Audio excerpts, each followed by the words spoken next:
พระอาจารย์ชอบสอนตัวเองว่าไอ้ก้อนนี้เป็นก้อน เป็นวัตถุธาตุเป็นก้อน มันจะตายตอนไหนก็มันตายไปไอ้ก้อนเนี่ยพระอาจารย์ชอบด่ามันเมื่อไหร่แกจะตายเนี่ยไม่มันตายทีไอ้ก้อนเนี่ยจะตายหลายครั้งแล้วนะแต่มันไม่ตายสักทีเลยมันเคยจะหยุดหายใจหลายครั้งแน่นขึ้นมาแน่นแล้วมันจะหยุดพระอาจารย์ก็ดูมันตายหายใจไม่ออกเจ็บมากแน่นไปหมดเลยมันหายใจไม่ออกมันจุกไปหมดเลยนะมันจุกขึ้นมาจืดแน่นพระอาจารย์ก็เลยเอาเลยเต็มที่เอาอีกยังไม่ตายเอาอีกมันจุกขึ้นมาอีกจืดเอาอีกยังไม่ตายใกล้แล้วใกล้ตายแล้วเอาอีกมันก็จืดขึ้นมาสุดจนมันหายใจไม่ออกนะใกล้แล้วเอาอีกนิดนึงใกล้ตายแล้วเอาอีกแล้วมันก็หายว้าไปโถ่เอ้ยจะได้เห็นตายสักหน่อยก็ไม่ตายสักทีมันไม่ตายทำไมไม่ตายมันอยากให้เราพูดธรรมะนานๆมันกลัวไม่มีใครฟังธรรมะมันไม่แน่พระอาจารย์ชอบสอนตัวเองเรียกว่าตายก่อนตายพ่อแม่ถ้านอนตายอยู่ต่อหน้าพวกเราจะรู้สึกยังไงอย่างนี้เรียกว่าไม่ตายอย่างนี้เรียกว่าตายเหรอโอ้ยอะไรก็ไม่รู้มนุษย์เนี่ยจิตตายไม่ได้จิตแค่มาอาศัยภาชนะจะอยู่ได้นานได้ไม่นานก็เป็นเรื่องของธรรมชาติจะตายมันก็เป็นเรื่องธรรมชาติจะไม่ตายก็เป็นเรื่องธรรมชาติจะเป็นยังไงก็เป็นไปเถอะแต่จะให้จิตตรงนี้ไปยึดไม่ยึดหรอกเราไม่ยึดแล้ววันหนึ่งที่จิตของพระอาจารย์มันไม่ยึดเพราะอะไรเพราะมันเห็นโทษภัยของการยึดในวันที่พระอาจารย์บวชครั้งแรกแล้วมีคนที่บวชพร้อมพระอาจารย์เขาบวชอยู่ไม่กี่วันแล้วเขาก็สึกให้เราก็เพิ่งรู้จักเขาครั้งแรกเขาสึกพระอาจารย์จะตายพระอาจารย์ตั้งสัจจะว่าจะบวชไม่มีวันสึกตลอดชีวิตแต่พอมีคนที่มาบวชด้วยเขาสึกพระอาจารย์จะตายมันร้อนมันเผามันเหมือนไฟนรกเผาจิตตรงนี้ผ้าเหลืองร้อนพระอาจารย์เพิ่งรู้จักอ๋อนี่เหรอผ้าเหลืองร้อนแม่ทำไมมันทรมานขนาดนี้มันใจจะขาดมันเจ็บข้างในลึกๆนี่ปันก็ว่ามันเป็นแผล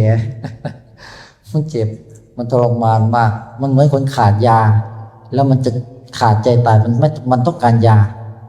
มันทุกข์อย่างนั้นพระอาจารย์จะตายตอนนั้น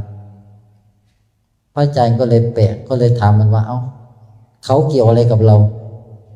ไม่เกี่ยวแต่เขาบวชพร้อมเราว่างั้นจิตมันตอบสึกเถอะมันบอกพระอาจารย์สึกเถอะพระอาจารย์ก็เลยถามนี่สึกไปทำไม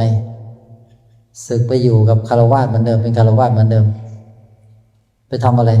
ไปทำงานเหมือนเดิมไปขี้ข้าเขาเหมือนเดิมแล้วเราตั้งสัจจะว่าจะมาบวชตลอดชีวิตทำไมตั้งได้ก็ลบได้พระอาจารย์ก็เลยบอกว่าถ้าเกิดไม่มีสัจจะนะตายดีกว่าตายไหมแกตายเลยไหมแกไม่ต้องมาเป็นคนหรอกเป็นทำไมถ้าแกไม่มีสัจจะแกตายเลยแกจะตายไหมพระอาจารย์ก็สอนมันคืนนั้นเนี่ยพระอาจารย์นั่งพิจารณาอยู่แค่นี้ด่ามันด่าไอ้จิตตรงนี้แหละแกจะตายไหมถ้าแกไม่มีสัจจะแกตายเดี๋ยวนี้ดีกว่าแกไม่มีคุณค่าหรอกกับการได้เกิดมาแกจะตายไหมแล้วมันก็พลิกตุ้มขณะนั้นนี่เรียกได้ว่า3 แดนโลกธาตุไม่ว่าหน้าไหนทำให้จิตตรงนี้ออกจากผ้าเหลืองไม่มีวันจะตายด้วยผ้าเหลืองเท่านั้นพระอาจารย์ตัดหมดเลยณขณะนั้นพ่อแม่ภรรยาครอบครัวตัดหมดวินาทีนั้นมันพลิกตุ้มพระอาจารย์โคตรสะใจเลยไม่ว่าหน้าไหนจิตกำหนดเลยสแกนคนที่รักที่สุดไม่ว่าหน้าไหนทำให้เราสึกไม่ได้ สัจจะนี้เปลี่ยนไม่ได้วินาทีนั้นพระอาจารย์โล่งเลยคือสว่างโล่งโทษนึกว่าจะแน่พระอาจารย์ชอบพิจารณาความตายพิจารณาแต่ก่อนพยายามพิจารณาแต่มันไม่เหมือนครั้งนี้นี่ตัดเลยขาดเลยวินาทีนั้นเนี่ยโล่งใช้ชีวิตง่ายเลยไม่แคร์ใครเลยทิ้งได้หมดพระอาจารย์ทิ้งได้หมดไม่มียึดไม่ยึดเพราะเห็นโทษแห่งการยึดมันเจ็บมันโคตรเจ็บเลยไปยึดคนที่ไม่รู้จักด้วยน้ำผ้าเหลืองร้อนเกิดมาไม่เคยเป็นนี่เหรอคือสิ่งที่เรามายึดโคตรไร้ค่าเนี่ยมันยึดสิ่งที่ไม่มีคุณค่านี่เหรอโกรธเกลียดให้กับไอ้ความคิดนี้เอาคนลดเสียงสิโกรธเกลียดให้กับความโง่เขลานี้ที่มันยึดพระอาจารย์โคตรเกลียดอาการที่มันเข้าไปยึดอาจารย์เห็นไอ้ตัวอุปาทานที่เข้าไปยึดเห็นเลยณตอนนั้นยังไม่ได้เป็นอะไรยังไม่ได้แจ้งในธรรมด้วยแค่พลิกแค่มันเล่นกับสัจจะธาตุเฉยๆพระอาจารย์จึงชอบสอนพวกเราในเชิงแบบนี้แหละป่วยเป็นนั่นเป็นนี่ก็เป็นสิแล้วไงมันเจ็บมันจะตายก็ตายสิกลัวอะไรดูสิใครจะตายดูดีๆพระอาจารย์ชอบดูตัวเองใกล้ตายหลายครั้งมากมันมีอาการจะตายเพราะอาจารย์เป็นโรคสารพัดโรคเลยยิ่งกินอาหารเนื้อสัตว์มากๆของดีๆกินพระอาจารย์ยิ่งกินยิ่งป่วยยิ่งเป็นโรคไม่หายเลยมีอาการจะตายหลายครั้งมากจะหยุดหายใจเนี่ยตายสิตายเลยพระอาจารย์มีปัญหาเรื่องตาด้วยตอนที่แสดงธรรมมากๆเนี่ยตาพระอาจารย์มันจะเจ็บมากน้ำตาไหลมากเจอแสงไม่ได้อยู่แต่กับการไลฟ์สดพูดธรรมะตลอดพระอาจารย์ก็เลยพิจารณาถ้าตาบอดก็คงดีนะพระอาจารย์อยากตาบอดถ้าตาบอดจะได้ไม่ต้องเห็นอะไรจะนั่งพูดธรรมะทั้งวันทั้งคืนเลยเพราะไม่รู้หรอกกลางวันกลางคืนจะพูดอย่างเดียวเหนื่อยเมื่อไรก็นอนตื่นมาเมื่อไรพูดธรรมะต่อจะทำแบบนี้จนกว่าจะสิ้นมีความรู้สึกว่าอะไรก็ได้ขอให้ได้พูดธรรมะเพราะมันไม่ได้สงสัยเพราะตอนนั้นพระอาจารย์ไม่ได้สงสัยอะไรแล้วขันธ์ห้าแตกละเอียดก็เกิดแล้วเรียบร้อยเต็มหัวใจแล้วจิตบริสุทธิ์เป็นไงก็เห็นแล้วถามว่าได้อะไรไม่ได้อะไรเลยถามว่ามีคุณค่าไหมสำหรับการรู้แจ้งตรงนี้ไม่มีคุณค่าเลยไม่เห็นคุณค่าอะไรของการได้รู้แจ้งได้เห็นขันธ์ห้าแตกละเอียดไม่เห็นคุณค่าแต่สิ่งที่พอที่จะมีคุณค่าคือพาพวกเราพ้นจากวัฏฏะพวกเราเป็นเพื่อนร่วมเกิดแก่เจ็บตายด้วยกันทั้งหมดทั้งสิ้นโอ้คำนี้โคตรงดงามพวกเราเป็นเพื่อนร่วมเกิดแก่เจ็บตายด้วยกันทั้งหมดทั้งสิ้นพวกเราเป็นเนื้อจิตเนื้อธาตุบริสุทธิ์เป็นเนื้อใสๆเป็นเนื้อความว่างเปล่าใสๆเป็นเนื้อเดียวกันหมดเลยพวกเราเหมือนพวกเราเป็นเนื้อน้ำอันเดียวกันในมหาสมุทรเป็นเนื้อเดียวกันหมดแต่พวกเรากลับเอาถุงพลาสติกไปห่อหุ้มน้ำไว้แล้วก็มัดปากถุงอย่างดีเลยแล้วเราก็บอกว่านี่คือฉันว่างั้นทั้งที่เราคือน้ำในมหาสมุทรแต่เรากลับมาทำสร้างความเป็นเราในถุงเล็กๆอาศัยอยู่ในน้ำนั้นแล้วก็บอกว่านี่เป็นฉันยิ่งพวกเราคิดปรุงแต่งมากเท่าไหร่จิตเรายิ่งยิ่งถูกสร้างขึ้นมาในลักษณะที่มีรูปร่างเล็กลงเรื่อยๆตัวเนื้อธาตุใสๆบริสุทธิ์จะมีขนาดเล็กลงไปเรื่อยเมื่อพวกเราคิดปรุงแต่งมากเท่าไหร่มันจิตเราจะถูกบีบอัดด้วยเนื้อการปรุงแต่งตัวธาตุใสบริสุทธิ์เราจะถูกห่อหุ้มด้วยเนื้อการปรุงแต่งหมดเลยจนดวงจิตเราขนาดเล็กลงปริมาณแห่งเนื้อปัญญาก็น้อยลงเลยจิตมีขนาดเล็กมากเรียกว่าจิตสัตว์โลกจิตพวกเรายิ่งเห็นแก่ตัวเท่าไหร่ขนาดจิตยิ่งเล็กลงเท่านั้นเพราะถูกปกคลุมไปด้วยการปรุงแต่ง หนาหนาหนาหนาเท่ายิ่งปรุงแต่งเท่าไหร่ปรุงเข้าไปสิคิดเข้าไปสิเล่นกับความคิดเข้าไปเล่นกับมโนภาพเล่นกับอารมณ์เล่นกับความทรงจำเล่นกับอาการรู้ถือครองว่ามีเราอยู่ตลอดเวลาโกรธเกลียดอาฆาตพยาบาทด่าทอนินทากันว่าร้ายกันบ่อยๆที่ทำเข้าไปบ่อยๆจิตที่เป็นเนื้อธาตุใหญ่ๆทั้งอนันตจักรวาลจะมีขนาดเล็กลงเล็กลงเล็กลงลงเป็นเท่าเศษฝุ่นไม่ถูกปกคลุมไปด้วยการปรุงแต่งทั้งนั้นเลยที่ห่อหุ้มมันเป็นกระแสแห่งการปรุงแต่งกระแสตรงนี้เกิดสนามแม่เหล็กรอบตัวมันอีกเหนี่ยวนำให้ไปยึดดวงจิตดวงอื่นอีกผูกมัดกันเป็นวัฏฏะสงสารเกิดมาด้วยกฎแห่งการเหนี่ยวนำเนี่ยพวกเราเรียกว่ากฎแห่งกรรมด้วยภาษามนุษย์แต่โดยแท้จริงเป็นกระแสแห่งธรรมชาติปรุงแต่งพวกเรายิ่งปรุงแต่งเท่าไหร่นะยิ่งถือครองว่ามีเราสอนตัวเองบ่อยๆว่าเป็นมนุษย์สอนตัวเองบ่อยๆว่าต้องโกรธเกลียดอาฆาตพยาบาทสอนตัวเองบ่อยๆต้องคิดต้องนึกต้องมีอารมณ์เล่นกับมันบ่อยๆสิจิตมันจะมีขนาดเล็กลงเล็กลงเล็กลงจริงๆจิตมันไม่มีขนาดแต่ถูกปกคลุมไปด้วยการปรุงแต่งเนื้อแห่งความว่างเปล่าไร้บริสุทธิ์นั้นเป็นเนื้อธาตุชีวิตเราจะมีขนาดเล็กลงเล็กลงองค์ปัญญาก็น้อยมากเพราะงั้นจึงบรรลุธรรมได้ยากเพราะขนาดเนื้อธาตุบริสุทธิ์นี้มีขนาดเล็กองค์ปัญญามันน้อยมันไม่เหมือนกับเนื้อธาตุที่ไม่ค่อยมีการปรุงแต่งคำว่าไม่ค่อยมีการปรุงแต่งก็ไม่ใช่ว่าไปฝึกนั่งนิ่งๆแล้วไม่คิดนะเพราะการฝึกที่จะทำความสงบนั้นคือการเข้าไปกดข่มเข้าไปบีบอัดเข้าไปตั้ง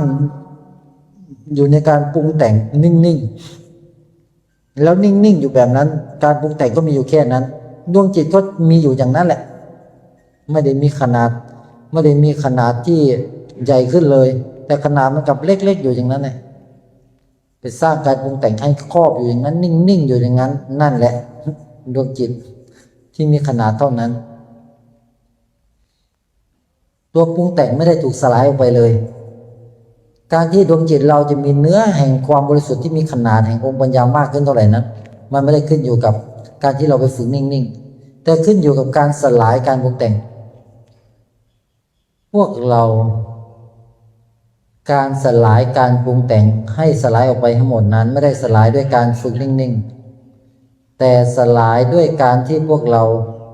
จะต้องมีปัญญาว่าการปรุงแต่งเนี่ยมันไม่มีตัวตนอยู่จริง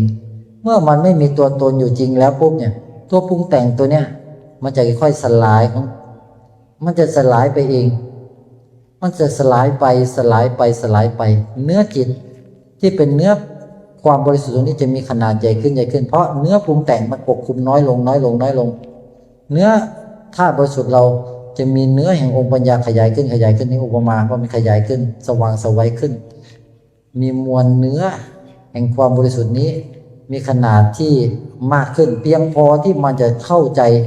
องค์ความรู้ได้มากขึ้นยิ่งพวกเราฟังธรรมมีปัญญาเข้าใจเท่าไหร่เรายิ่งเข้าใจธรรมละเอียดมากขึ้นไปเท่านั้นเปรียบกับผู้ที่ยังไม่เข้าใจจับหลักธรรมอะไรไม่ได้ฟังธรรมะตั้งนานเข้าใจธรรมนิดเดียวแต่ผู้ที่มีปัญญาเนี่ยเข้าใจธรรมได้มากการที่พวกเราจะทำให้จิตเราเป็นจิตที่มีปัญญามากนะพวกเราจงรู้เสมอทุกความรู้ที่เรารู้มาบนโลกใบนี้มันไม่เคยมีตัวตนอยู่จริงถ้าเข้าใจได้แบบนี้ความคิดที่ปกคลุมจิตมันจะสลายทั้งหมดเลยมันจะสลายทันทีตัวเนื้อจิตมันจะกลายเป็นเนื้อที่มันมีขนาดครอบไปหมดเลยมันจะมีขนาดพูดให้มันมีใหญ่เล็กนะจริงๆมันไม่ได้ใหญ่ไม่ได้เล็กมันจะมีขนาดเนื้อธาตุที่ไม่ถูกบดบังไปด้วยการปรุงแต่งใช้คำนี้ดีกว่ามันจะไม่มีการปรุงแต่งมาบดบังเนื้อธาตุมันจะกลายเป็นเนื้อเดียวกันเช่นเราเอาถุงมาห่อน้ำแล้วโยนลงไปในมหาสมุทร1 ใบน้ำมันอยู่ในถุงถูกขังอยู่ในถุงมันไม่ได้กลืนเป็นเนื้อเดียวกันกับน้ำในมหาสมุทรถูกไหม ถ้าเราเอาถุงอีก1 ใบมาคลุมถุงใบนี้อีกกลายเป็นถุง2 ใบปกคลุมน้ำอยู่ข้างในนั้นถ้าถุง3 ใบมาห่อ5 ใบมาห่อล้านใบมาห่อล่ะน้ำอยู่ในถุงนั้นออกไม่ได้เลยหมดสิทธิ์ถูกไหมแค่ถุงใบเดียวห่ออยู่นี่ก็พอออกได้อยู่นะแต่จะมีสักล้านใบมาห่อจะเอาอะไรมาออกคิดกันเข้าไปสิแล้วพยายามที่จะหนีความคิดมันจะหนีได้ไงมันคิดอยู่ทุกวินาทีเล่นกับความคิดทุกวันเล่นกับมโนภาพทุกวันเล่นกับอารมณ์ทุกวันเล่นกับความทรงจำทุกวันเล่นกับอาการรู้ทุกวันยึดทุกเรื่องที่ปรุงแต่งเกิดอะไรขึ้นเกิดการปรุงแต่งกี่ชั้นน่ะชั้นแห่งการปรุงแต่งมีอะไรบ้างมีชั้นแห่งอาการรู้นี่ชั้นที่1ชั้นแห่งความทรงจำชั้นที่2ชั้นแห่งอารมณ์ชั้นที่3ชั้นแห่งมโนภาพชั้นที่4ชั้นแห่งอาการคิดชั้นที่5นี่คือชั้นแห่งการปรุงแต่งที่ปกคลุมจิตอยู่ข้างในโดนปกคลุมอยู่5 ชั้นแล้วก็ถูกร่างกายห่ออีกชั้นหนึ่งอีก6 ชั้นพวกเราอยากจะทำลายแต่ละชั้นทิ้งเพื่อจิตเราจะได้เป็นเนื้อเดียวกันกับทั้งหมดเข้าใจไหมเหมือนกับเราคือน้ำแต่ถูกห่อด้วยถุงทั้งหมด6 ใบน้ำที่อยู่ในถุงอยากออกมาเป็นเนื้อเดียวกันกับมหาสมุทรก็ออกมาไม่ได้ถูกไหมเราสร้างตัวตนในรูปแบบแห่งการสร้างการปรุงแต่งปกคลุมตัวเองเข้าไปสิฉันคือมนุษย์เรียบร้อยไปแล้ว1 ชั้นฉันกำลังคิดนะเนี่ยฉันคิดว่าแต่รู้ไหมว่าคิดไม่รู้ฉันคิดนี่คือชั้นที่2ห่อหุ้มจิตฉันนึกมันนึกไปเรียบร้อยเลยฉันมีอารมณ์ฉันทุกข์นี่ห่อไปอีกฉันสุขห่ออีกแล้วฉันสงบนี่ก็ห่อเข้าไปอีกมันเป็นเรื่องที่ต้องเติมปัญญาเรื่อยๆจิตพวกเขานี่ขาดแคลนปัญญาจิตบ่ได้ต้องการสิ่งใดเลยจิตต้องการแค่ปัญญาคันจิตมีปัญญาก็คือจิตที่มันรู้ว่าอาการทั้งหลายยึดบ่ได้คันจิตได้ยินแบบนี้สังเกตแบบนี้แล้วเริ่มเข้าใจเขาลงไปแบบนี้อาการทั้งหลายจะสลายทันทีเลยคำว่าสลายในที่นี้มันจะไล่คาใส่คำว่าไล่คาดีว่าเสียงที่เว้าอยู่เนี่ยไล่คามากเลยถึงจะมีเสียงมันก็เหมือนกับว่าบ่มีเสียงเว้าอยู่นี่มันก็เหมือนกับว่าบ่ได้เว้ามันไล่คาเสียงเนี่ยแต่มันกลับมีคุณค่ากับพวกเขาผู้ที่ต้องการเสียงอยู่แต่พอเขาได้เข้าใจมาแล้วเสียงนี่ก็ไล่คาเช่นกันสมมติว่าอาจารย์อธิบายว่าเสียงนี่แหละคือวัฏฏะสงสารผู้ใดเห็นว่ามันไล่คาเขาจะบ่อาศัยมันเลยเสียงนี่คันเห็นใดผู้หนึ่งผู้นั้นเห็นเสียงพระอาจารย์ไล่คาแล้วความรู้นี่บ่ได้หมายความว่าบ่ฟังเด้ผู้ที่โง่เขลาจะบ่ฟังธรรมะนี่เพราะเขาคิดว่าเสียงไล่คานี่คือคนที่โง่มากให้คาว่าไล่คาเจ้าของกำลังคิดนะคิดว่าเสียงนี่ไล่คาเดี๋ยวไปดีกว่าคนปฏิบัติธรรมแบบนี้มีเยอะมากจักษุญาณมืดบอดพระอาจารย์สอนให้เห็นว่าเสียงนี่มันบ่มีตัวตนมันเป็นอนัตตาพระอาจารย์ใช้คำว่าไล่คามันเป็นความหมายอันเดียวกันคือมันเป็นอนัตตาจงเห็นว่าเสียงนี่มันบ่มีตัวจับต้องบ่ได้มันปรากฏแล้วมันก็สลายปรากฏ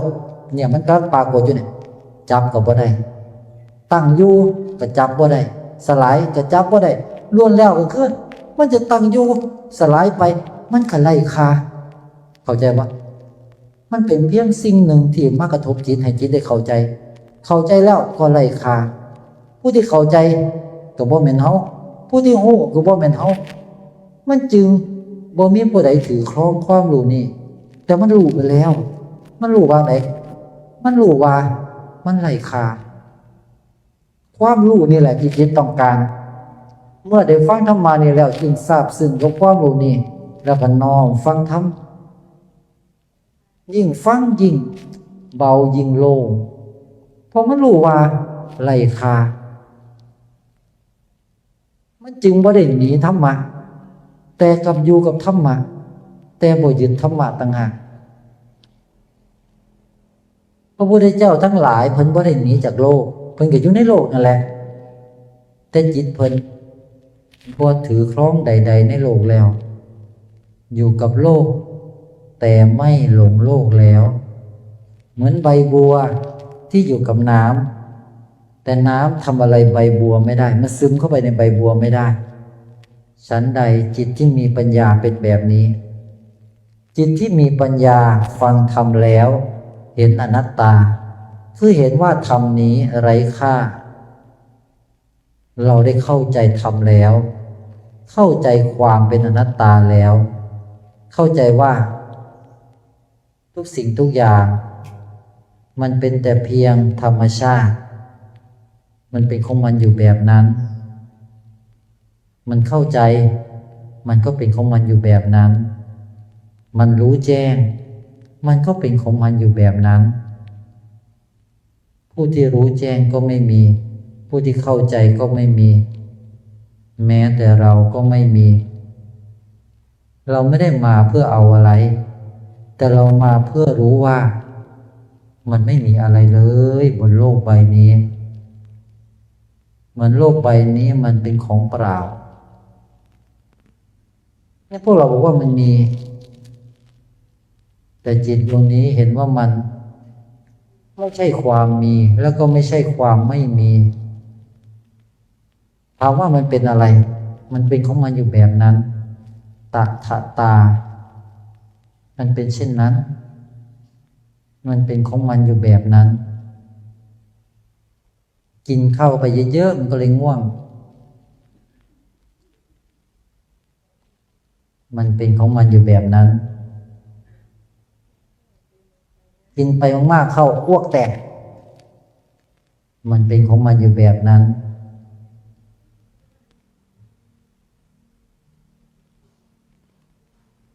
ทุกอย่างมันกำลังแสดงธรรมให้เราได้เห็นไม่ว่าจะเป็นแบบใดไม่ว่าจะนั่งแล้วก็พงกเข้าใจไหมเข้าใจแต่ต้องบอกไหมก็ต้องบอกคุณไปนอนอยู่คุณเด้ออยู่นี่มันบอกหมอเจ้านั่งอยู่หนาหมู่เขาเห็นเจ้าเด้เจ้าไหว้เขาบอกเจ้ายังมาดื่มเนี่ย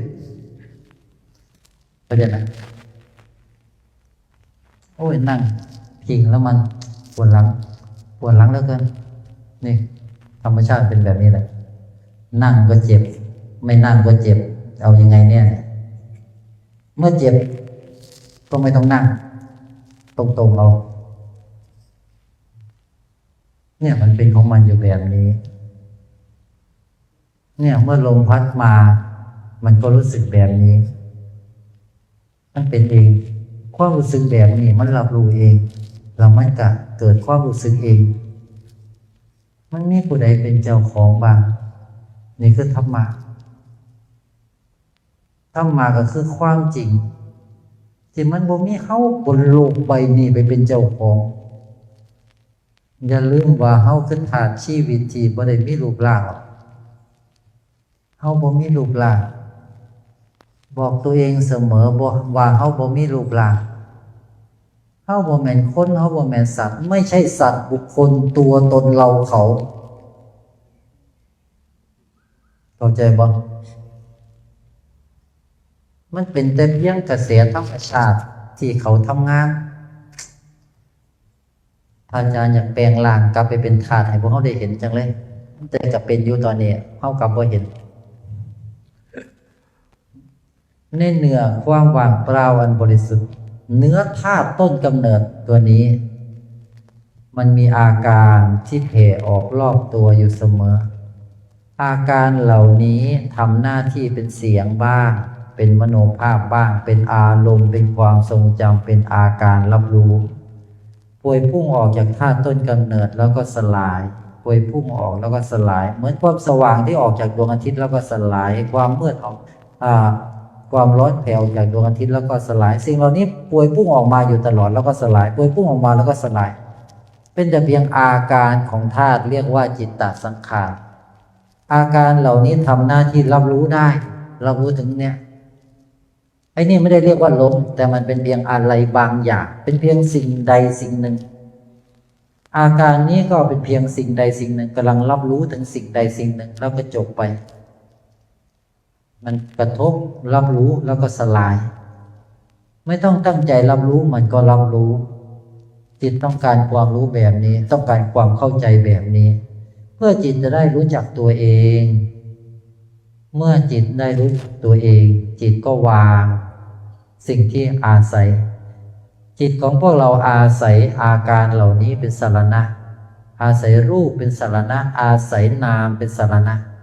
อาศัยเสียงนั่นแหละนามอาศัยเสียงเนี่ยเป็นสรณะถ้าไม่มีเสียงพวกเราก็จะตาย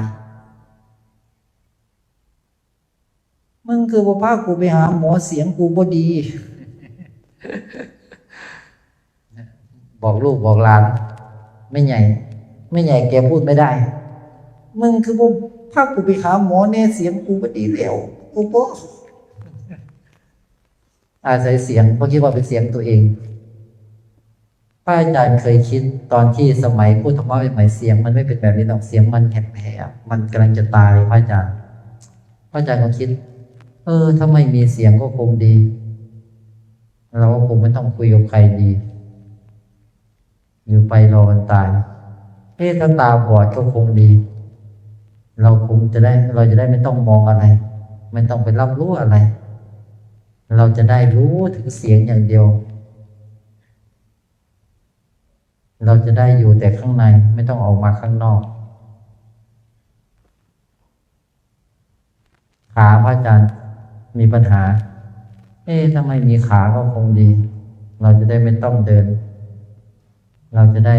นั่งอยู่รอวันตายจะนั่งพูดธรรมะจนกว่าจะตาย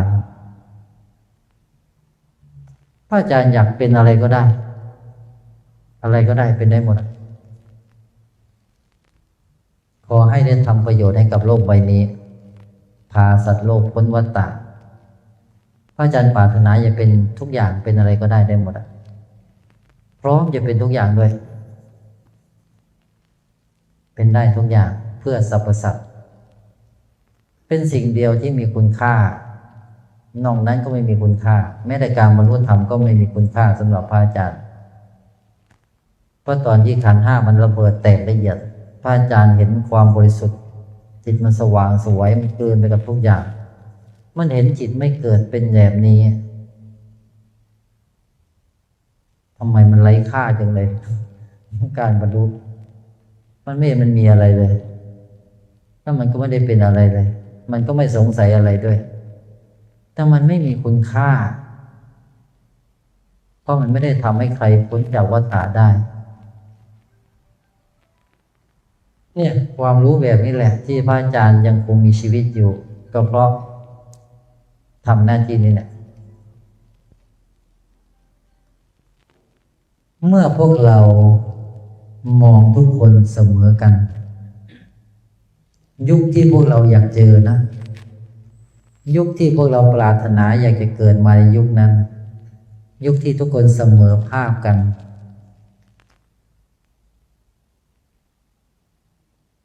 พระอาจารย์ไม่ได้อยากเกิดมาในยุคนั้นแต่ยุคนั้นมันจะเกิดมันจะไม่มีวันไม่เกิดจริงๆแล้วไม่มีวันที่เป็นไปไม่ได้ไม่มี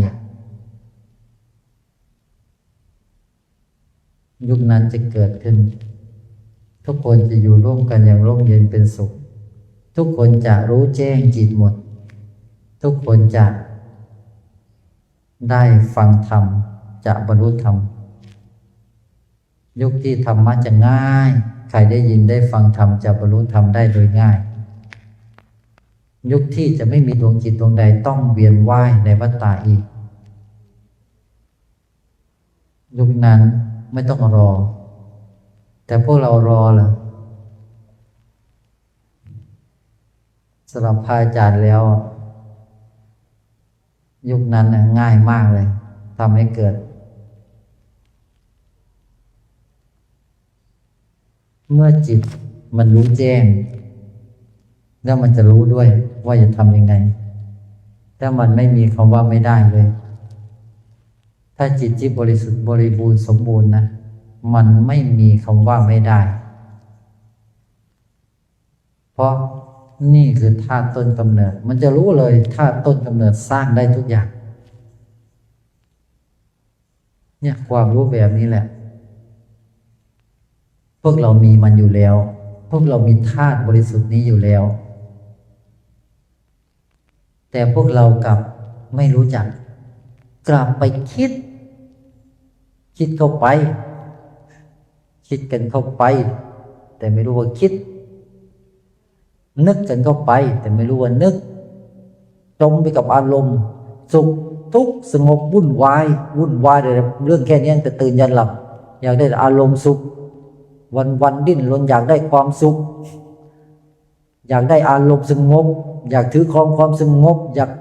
ประจักษ์ความสงบเล่นอยู่กับอารมณ์ทั้งนั้น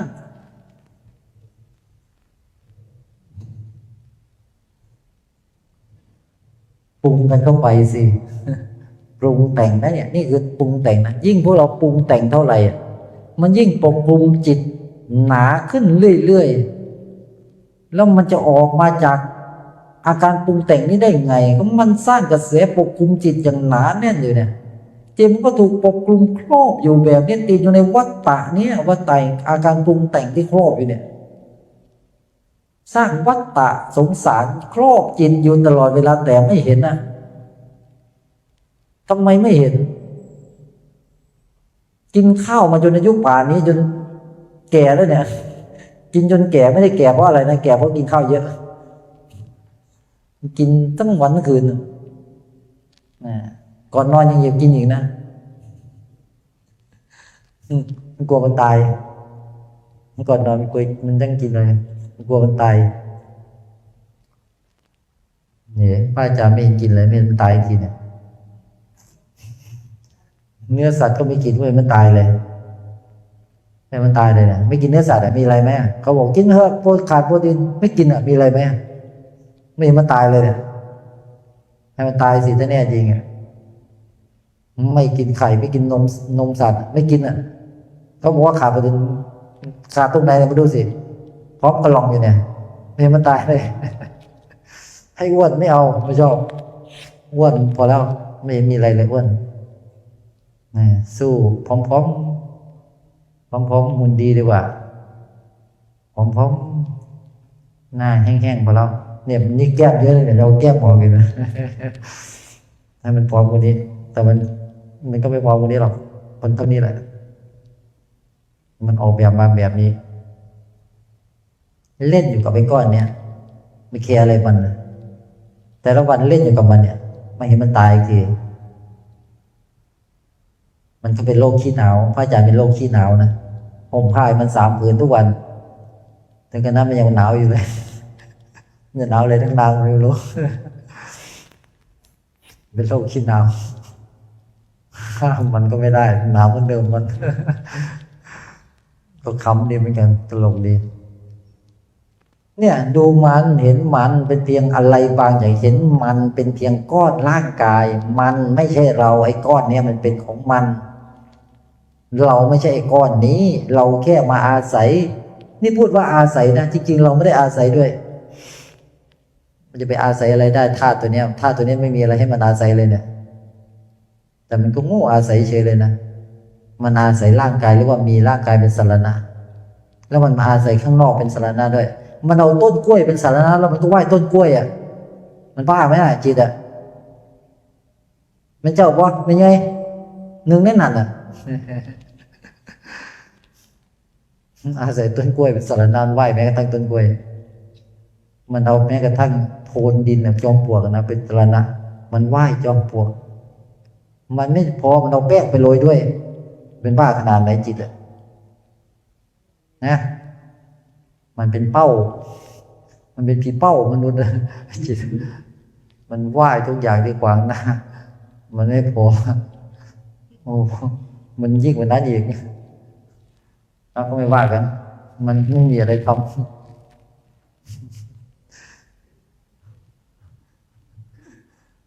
ว่าถือแค่น้อดิ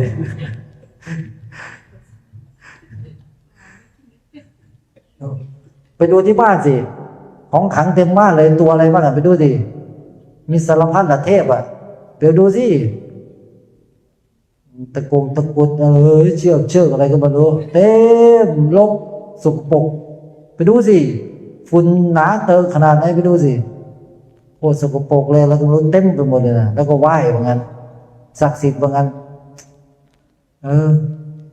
ขนาดไหนก็ไม่ว่ากันแม้จะเรียกว่าจิตวิปลาสหรือมนุษย์มันวิปลาสขนาดไหนมันว่ามันเป็นมนุษย์เนี่ยมันก็วิปลาสมากกว่าแล้วนะท่านไปไหว้อะไรที่มันเต็มบ้านเลยเต็มไปหมดเลยไม่มีสารณะถูกไหมเมื่อจิตไม่มีสารณะ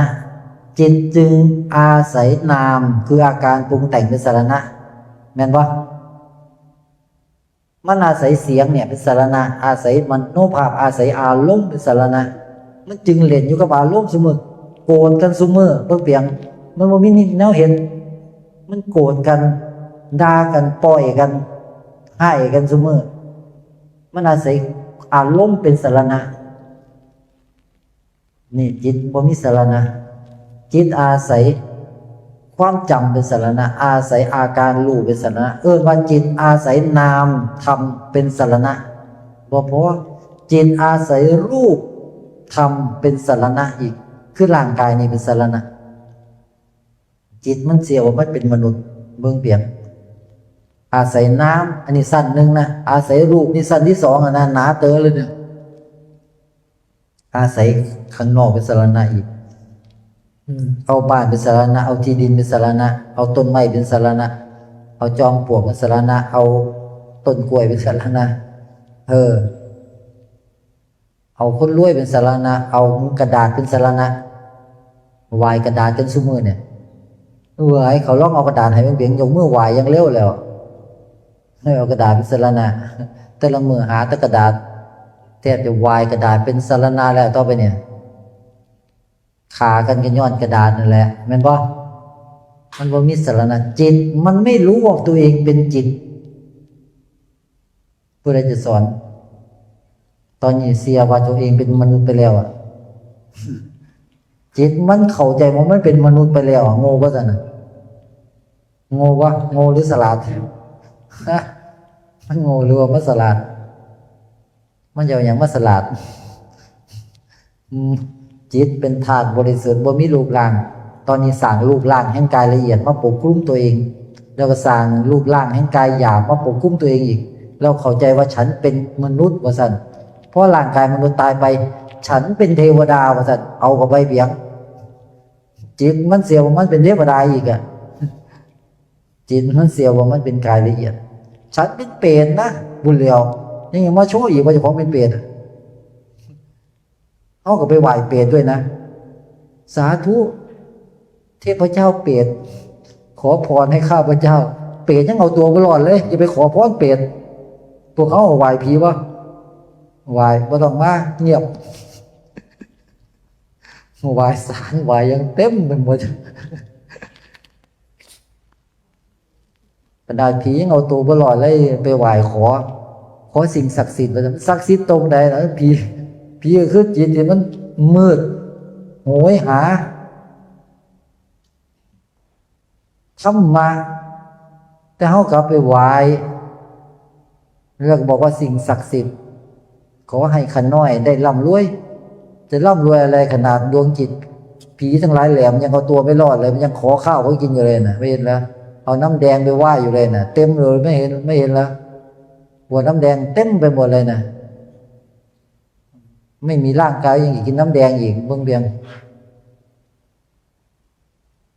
มนุษย์เอ้ยเรื่องโง่ฉลาดนะเห็นปะก็บอกว่ากันเห็นรถแต่คิดยังเห็นรถเบาเล่นซื่อ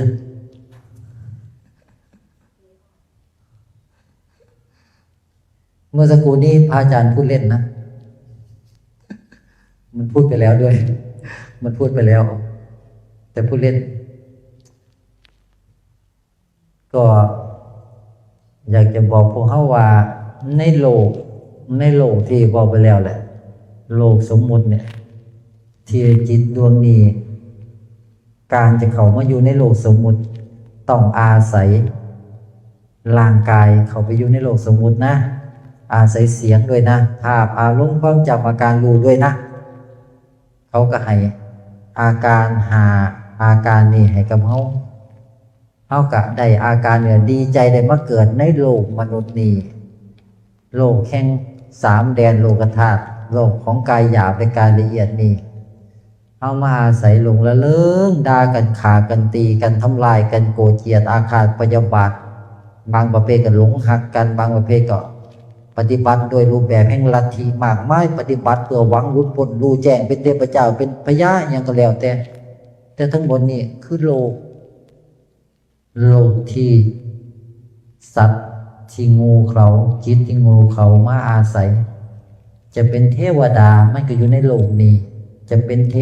พใหญ่ปานใดก็อยู่ในโลกนี้จะเป็นเปรตก็อยู่ในโลกนี้สัตว์นรกก็อยู่ในโลกนี้เดรัจฉานก็อยู่ในโลกนี้หมอนรกก็อยู่ในโลกนี้เทวดาอินทร์พรหมยมยักษ์ก็อยู่ในโลกนี้พญานาคพญาครุฑก็อยู่ในโลกนี้แล้วก็ไหว้สิ่งที่อยู่ในโลกนี้แล้วก็บูชาขอพรอ่อนวอนกับสิ่งที่อยู่ในโลกนี้เพื่อให้พ้นจากโลกนี้ไม่ใช่ยังมาพ้นมันก็อยู่ในโลกทั้งกันนั่นแหละไหว้แม้กระทั่งปวกที่มันอยู่ในโลกนี้เพื่อขอให้พญาปวกซอยให้พ้นจากโลกนี้มันจะพ้นจากไหนปวกยังอยู่ในโลกอยู่เลยโง่เขลาหรือฉลาดนี่คืออวิชชาผู้ที่เห็นว่าทุกอย่างที่อยู่ในโลกนี้ผู้ที่ได้ฟังธรรมานี้ย่อมบ่อยากอยู่ในโลกนี้ย่อมบ่โง่ยึดสิ่งใดๆในโลกนี้ย่อมบ่โง่ยึดแม้กระทั่งร่างกายนี้บ่โง่ยึดแม้กระทั่งเสียงที่เว้าอยู่นี่บ่โง่ยึดแม้กระทั่งอารมณ์นี่ความจำนี่อาการที่รับรู้นี่เพราะทั้งหมดนี่เป็นสิ่งที่อยู่ในโลกนี้จิตที่เข้าใจได้เกิดความรู้แบบนี้ย่อมคลายออกจากโลกใบนี้ย่อมเป็นผู้ที่อยู่เหนือโลกพ้นจากโลกโดยความรู้แบบนี้จิตจะพ้นจากโลกในวิมุตติมันบ่มีสมมุติในความบริสุทธิ์ของธรรมธาตุนี้มันบ่มีสิ่งใดๆเลยที่โลกใบนี้เขามีกันโลกมนุษย์นี่มันต้องการร่างกายมาไว้ใส่แต่ในธรรมธาตุอันบริสุทธิ์แห่งจิตมันบ่ต้องการรูปลักษณ์ใดๆเลยจงอย่ายึดรูปร่างใดๆในโลกใบนี้มันอาศัยเสียงไว้สื่อสารกันแต่ในธรรมธาตุอันเป็นวิมุตติมันบ่ต้องการเสียงบ่ต้องการการสื่อสารโดยเสียงบ่ต้องการการสื่อสารโดยมโนภาพบ่ต้องการการสื่อสารโดยอารมณ์บ่ต้องการการสื่อสารโดยความทรงจำหรืออาการรับรู้ในเนื้อธาตุบริสุทธิ์แห่งวิมุตติเป็นเนื้อความว่างเปล่าอันใสบริสุทธิ์ที่มันกลืนไปกับทุกอย่างบ่ต้องอาศัยการมองเห็นบ่ต้องอาศัยเสียงไว้สื่อสารแต่มันกลืนเป็นอันเดียวกันไปหมดเลยคล้ายๆเอาเทน้ำลงในมหาสมุทรมันกลืนเป็นอันเดียวกันกับน้ำในมหาสมุทรถึงแม้จะมีสิ่งอาศัยในมหาสมุทรนั้นน้ำนั่นก็กลืนไปกับทุกสรรพสิ่งนั่นแหละจิตเฮามันบ่ต้องการการเดินทางบ่มีรูปลักษณ์รูปร่างบ่มีระยะทางบ่มีการเวลาพวกเขาขึ้นเนื้อเดียวกันกับความว่างทั่วอนันตจักรวาลคล้ายๆกับเฮาเอาน้ำมาใส่ในเหยือกของเฮาแต่ละภาชนะเนี่ยเฮาเข้าใจว่านี่คือเฮาภาชนะน้อยใหญ่มากมายเฮาก็ว่าเฮาอยู่ในภาชนะนี้พอเฮาเทน้ำลงในมหาสมุทรใดเมื่อใดเขาจะกลืนเป็นอันเดียวกันกับมหาสมุทรดังเดิมเขาจะบอกแม่นภาชนะนี้แล้วภาชนะนี้เป็นเพียงภาชนะรองรับน้ำตามขนาดของการตักภาชนะตักเอาน้ำได้มากหน่อยก็อยู่กับภาชนะนั้นแต่สุดท้ายจะมากจะน้อย ลองเอาน้ำเทขึ้นมหาสมุทรเบิ่งเปียงกลับบ้านเขาให้ได้เขาจะรู้ว่าเขาคือทั้งหมดเลยเขาบ่แม่นสิ่งที่อาศัยในภาชนะนี้ภาชนะนี้บ่แม่นเขาพระพุทธเจ้าจึงมาบอกว่ากายนี้ไม่ใช่เราแม่นบ่แล้วเป็นอย่างเขาจึงยึดว่านี่คือร่างกายเขายึดสำคัญสอนบอกตัวเองเสมอเขาเป็นเมสซี่เขาเป็นพระเขาเป็นผู้หญิงเขาเป็นผู้ชายเขาเป็นฆราวาสเขาจนเขามีครอบครัวสอนตัวเองอยู่ตลอดเตือนตัวเองอยู่ตลอดบอกตัวเองอยู่ตลอดจนเสียไปแล้วว่าเขาเป็นมนุษย์แล้วตอนน้อยๆเกิดมาใหม่ๆมันเขาบ่ทันได้เป็นมนุษย์หรอกแต่พออยู่ไปอยู่มาถูกสอนเสมอจนเขาสอนตัวเองว่าเขาเป็นมนุษย์เขาสื่อว่าเอกะ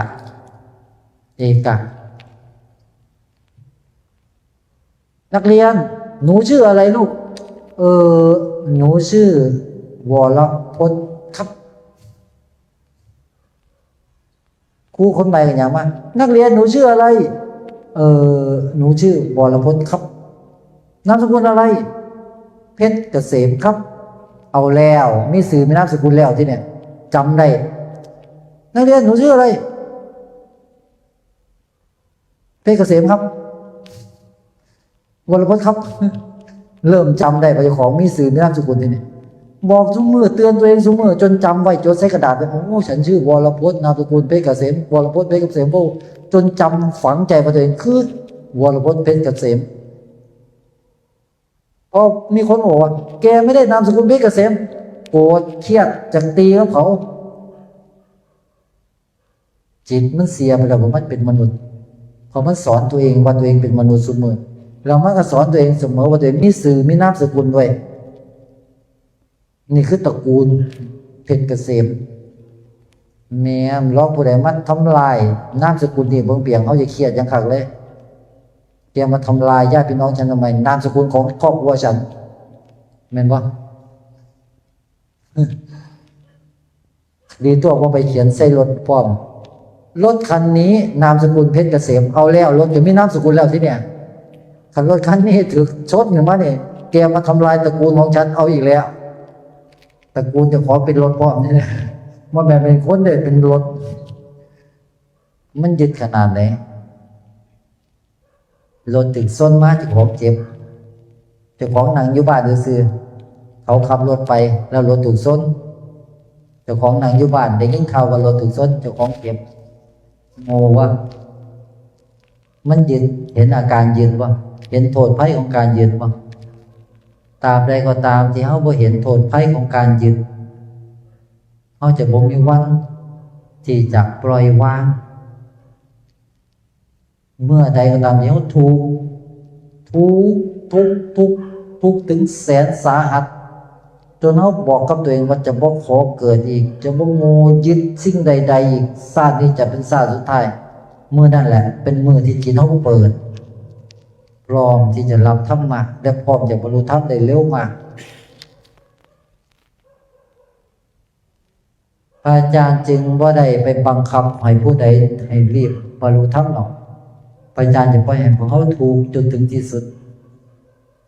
บ่มีมนุษย์คนใดพ้นทุกข์ได้แม่นบ่แม่นจะรวยปานใดก็ทุกข์ตอนนี้เจ้าบ่ทุกข์บ่โดนดอกเดี๋ยวก็ทุกข์พอทุกข์เราเป็นไงแล่นมาหาพระผู้ที่เพิ่นมีปัญญามากพระอาจารย์มีหน้าที่แค่สร้างธรรมะให้สมบูรณ์ที่สุดดีที่สุดบันทึกเทปเก็บไว้700-800เทปตอนนี้เก็บไว้รอพวกเราและจะบันทึกแบบนี้ทุกวันไปเรื่อยๆปีหนึ่งได้365เทป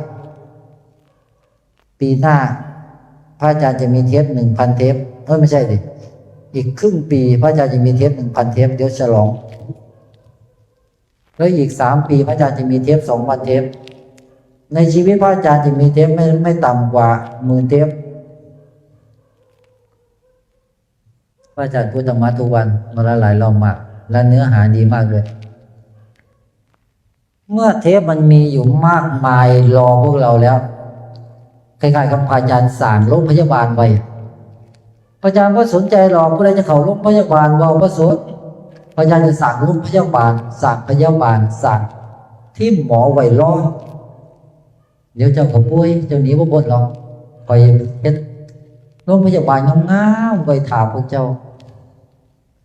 โรงพยาบาลนี่ฟรีไว้พวกเจ้าจะมาจองห้องเลยแหละขอจองนอนโรงพยาบาลตลอดชีวิตเพราะมันฟรีหมอก็รักษาฟรีดูแลอย่างดีฟรีเช็ดขี้เช็ดเยี่ยวฟรีว้าวจุดนับไปยุ่งกับมันไปยุ่งออกบ้านไปโรงพยาบาลดีกว่าถ้าอาจารย์จะพูดธรรมะลักษณะที่สมบูรณ์ไว้รอพวกเราวันไหนที่พวกเราเผลอทุกวันนั้นแหละพวกเราจะจิ้มโทรศัพท์ทีละพารนามไหนลองฟังหน่อยสิจะแน่สักแค่ไหนพอพวกเราได้ฟังครั้งหนึ่งไม่ได้เรื่องเลยมันไม่มีหรอกบรรลุธรรมมันเป็นไปไม่ได้หรอกการบรรลุธรรมมันเป็นไปไม่ได้หรอกมันไม่มีแล้วอ้าวถ้าไม่มีมาบวชกันทำไมเนี่ยพวกเรามาบวชทำไมมันไม่มีแล้วมรรคผลนะไม่ใหญ่คนนั้นเขาบอกไม่มีแล้วมรรคผลนิพพานแล้วเรามาบวชกันทำไมเนี่ยดีไหมเดี๋ยวสึกให้หมดเลยดีไหมเพราะไม่มีมรรคผลนิพพานแล้วไงหลายคนบอกแบบนี้นะครึ่งหนึ่งของโลกไปเนี่ยมันบอกในประเทศไทยเนี่ยพอแล้วเขาบอกว่ามันไม่มีแล้วมรรคผลนิพพานแม้แต่คนที่บวชเป็นพระก็บอกว่าไม่มีแล้วมรรคผลนิพพานไม่มีก็สึกสิอยู่ทำไมมาบวชทำไมอ่ะแล้วคำขอบวชประกาศว่าไงคำขอบวชไปดูสิคำขอบวชขอทำพระนิพพานให้แจ้งนั่นแหละคือคำขอบวชเอาถ้ามาบวชไม่ทำพระนิพพานให้แจ้งเขาบอกว่าพระนิพพานไม่มีแล้วมรรคผลนิพพานไม่มีแล้วไม่จะมาบวชทำไมทั้งนั้นน่ะศึกสิเดี๋ยวจะอยู่เป็นพระองค์เดียวเองในโลกไปเนี่ยพระอาจารย์จะหาแต่คนที่เจ๋งๆมาอยู่แล้วจะพาเขาแจ้งให้หมดเลยไหนใครว่าไม่มีมีเนี่ยนั่งวัดดูอยู่นี่แหละมีอยู่เนี่ยมันไม่ได้สงสัยแล้วเนี่ยมันไม่มีตรงไหนมีแต่ผู้มืดบอดเนี่ยไม่มีเพราะงานเนี่ยพระศาสนาไม่ได้อยู่ที่ข้างนอกมันอยู่ที่ว่าจิตดวงนี้ได้รู้แจ้งแล้วว่าเราคือจิตเราไม่ใช่นามไม่ใช่รูปหลงยึดว่าเป็นมนุษย์อยู่ได้หลงยึดว่าเป็นคนอยู่ได้หลงโกรธหลงเกลียดอาฆาตพยาบาทกันอยู่ได้ปรุงแต่งกันเข้าไปสิอาการปรุงแต่งทั้งนั้นเลยนะเงินบ่มีไงจงในกันซุมือนินทากันซุมือทรงจิตออกนอกอยู่ตลอดเวลานั่นแหละคือจิตเกิด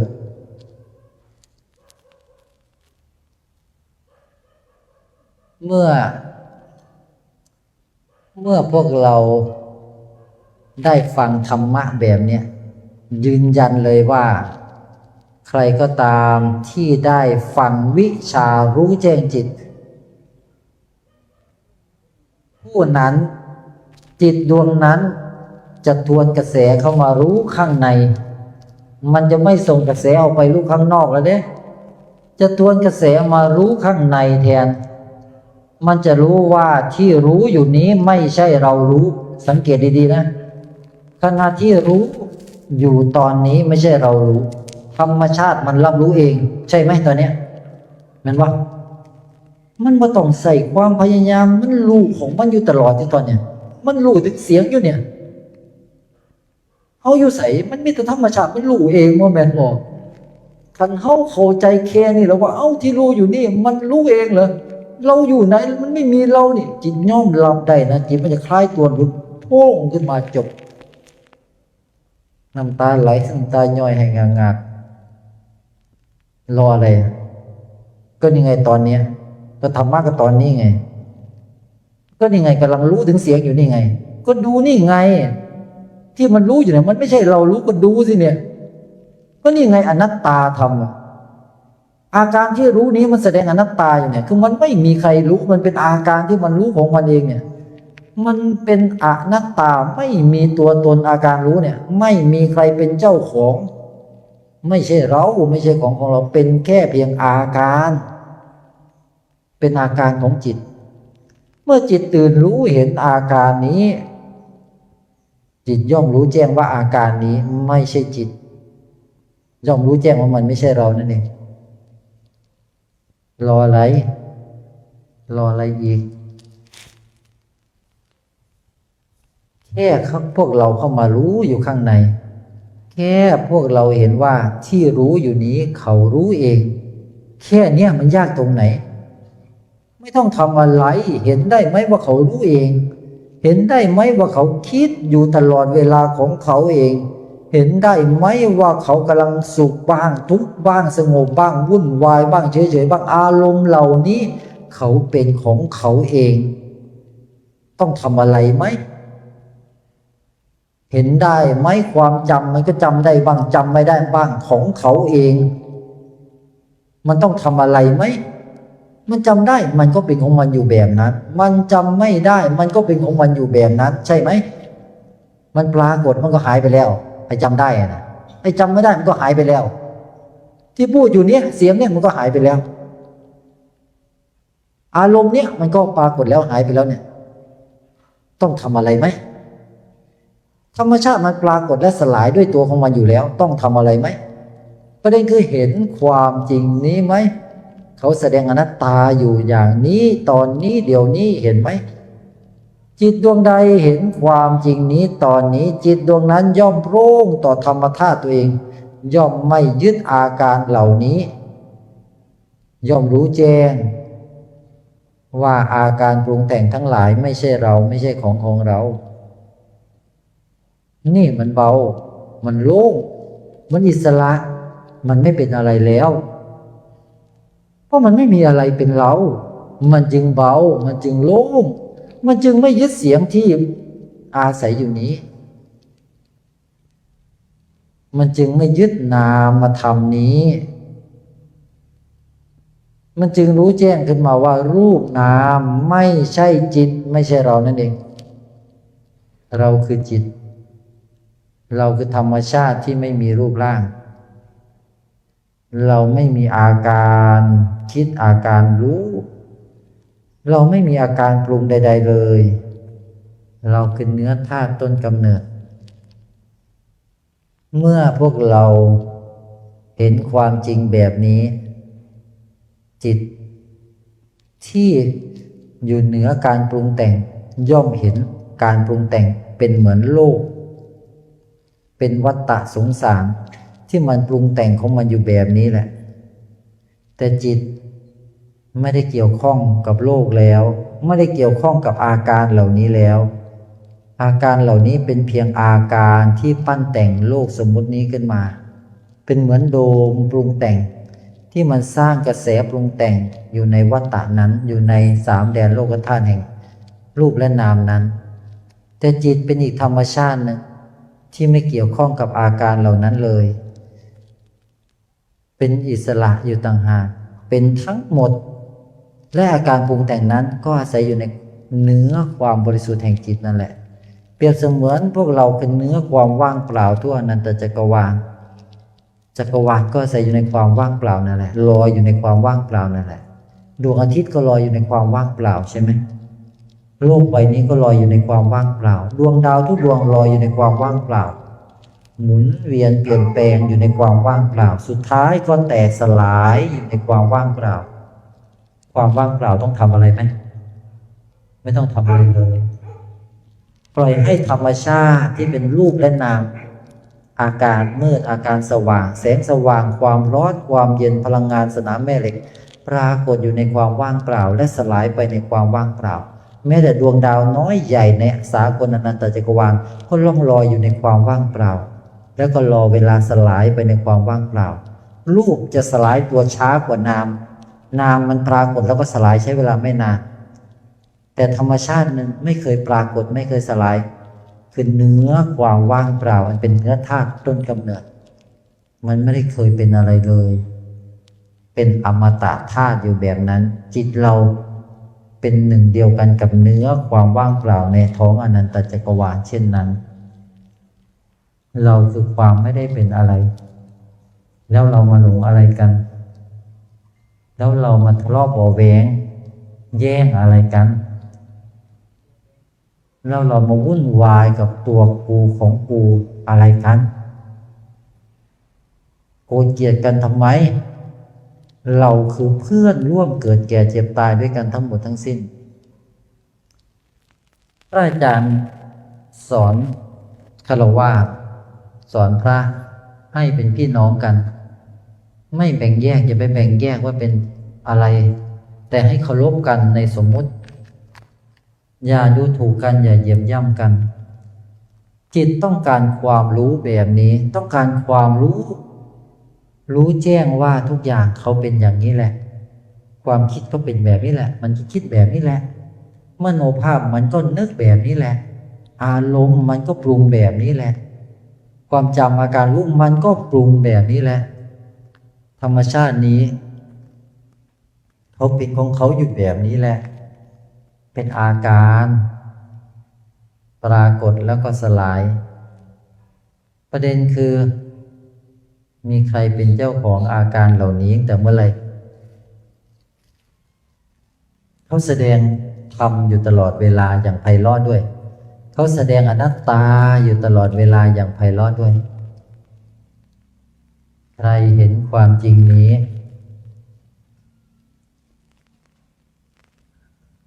ใครแจ้งต่อความจริงนี้ตอนนี้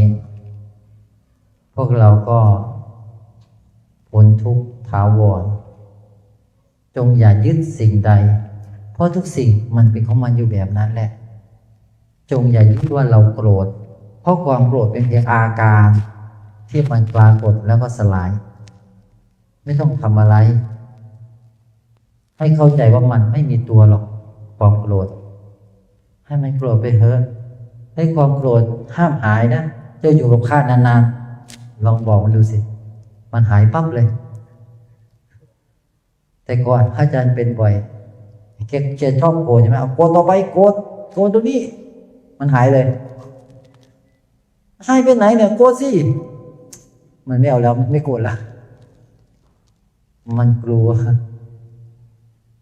มันกลัวความบริสุทธิ์แห่งจิตไม่มีอะไรอาศัยอยู่ในความบริสุทธิ์แห่งจิตได้หรอกอาการทุกอย่างเป็นแต่เพียงปรากฏการณ์ที่พวยพุ่งออกมาจากความบริสุทธิ์แล้วก็สลายถ้านี่คือเนื้อความบริสุทธิ์ในเนื้อความบริสุทธิ์ในกลมๆเนี่ยนะในนี้มันไม่มีการปรุงแต่งเลยแล้วบริสุทธิ์มากเพียวมากในเนื้อบริสุทธิ์นี้มันสร้างอาการพวยพุ่งออกรอบตัวมันอาการนี้ทำไมไม่พวยพุ่งเข้าไปข้างในทำไมมันพวยพุ่งออกไปข้างนอกแล้วก็สลายเพราะอะไรเพราะเนื้อความบริสุทธิ์มันผลักดันความปรุงแต่งให้ออกไปข้างนอกเสมอเป็นคุณลักษณะของธรรมชาติที่ถูกผลักดันออกไปข้างนอกแล้วสิ่งที่พวยพุ่งออกไปข้างนอกนี้ใช่ธาตุบริสุทธิ์ไหมไม่ใช่ถูกไหมเรายึดทำไมยึดเสียงนี้ทำไมมันเป็นเหมือนตดที่ออกจากตูดต้องยึดมันไหมต้องห่อมันไว้ไหมต้องรักษาไหมต้องไปพิจารณาตดไหมฮะเดี๋ยวขอพิจารณาตดก่อนฉันไม่ค่อยเข้าใจตดเดี๋ยวขอพิจารณามันสักหน่อยว่ามันทำงานแบบไหนเราต้องพิจารณาตดไหมไม่ต้องเข้าใจไหมผู้ที่พิจารณาธรรมพักไม่ต่างอะไรกับผู้พิจารณาตดนั่นแหละไปพิจารณามันทำไมคุณลักษณะของมันคือเหม็นจบแล้วแค่นี้แหละไม่ต้องพิจารณาอะไรเยอะอย่าไปพิจารณามันมากกว่านั้นมันอาจจะมีตอนออกมาด้วยแต่คุณลักษณะภาพรวมคือมันเหม็นจบ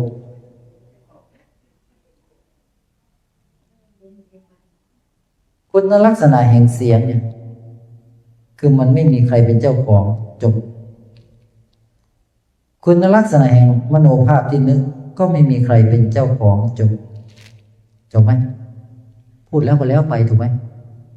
มันจบตรงว่ามันไม่มีใครเป็นเจ้าของเฮ้ยไอแอปเปิ้ลเนี่ยมันลอยไปแล้วคำพูดคำนี้หายแล้วมีใครเจ็บปวดไหมแต่บางคนเจ็บปวดนะเจ็บเพราะว่าฉันเป็นแอปเปิ้ลได้ไงฉันคือพุทธาเนี่ยโกรธอีกอ๋อมันยึดเสียงมันชื่อว่าเสียงมีอยู่จริงๆนะเสียงมีอยู่จริงไหม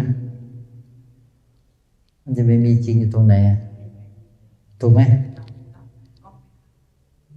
เอาใครจะไปจับต้องเสียงได้หรอกมันไม่ต้องอธิบายด้วยรู้กันรู้ไหมไม่ต้องอธิบายไม่ต้องไปพิจารณาตด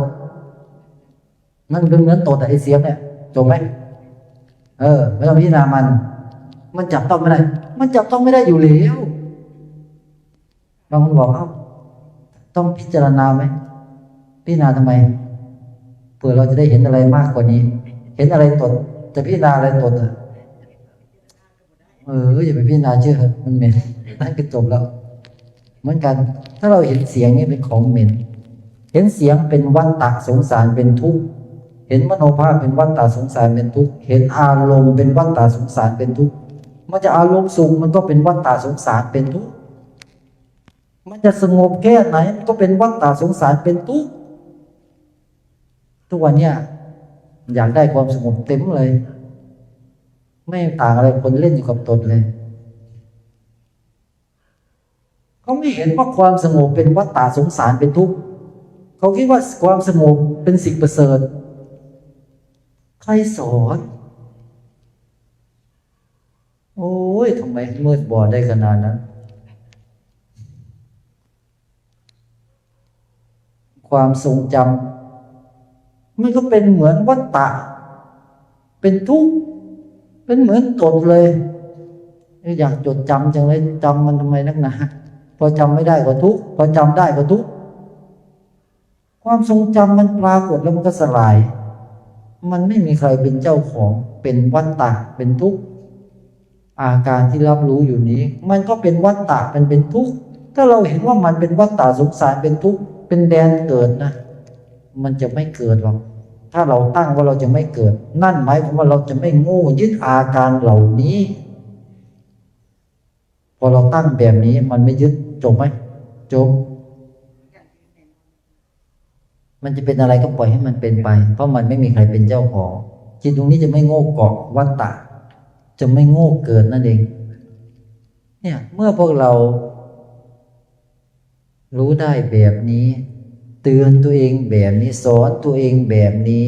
ฟังธรรมะแบบนี้แล้วเป็นไงจิตมันก็เข้าใจเข้าจนถึงใจสักวันถูกไหมเมื่อเราเรียนหนังสือไม่เก่งเราต้องเรียนทุกวันถูกไหมเราต้องฟังทุกวันโดนจี้ทุกวันโดนจี้จน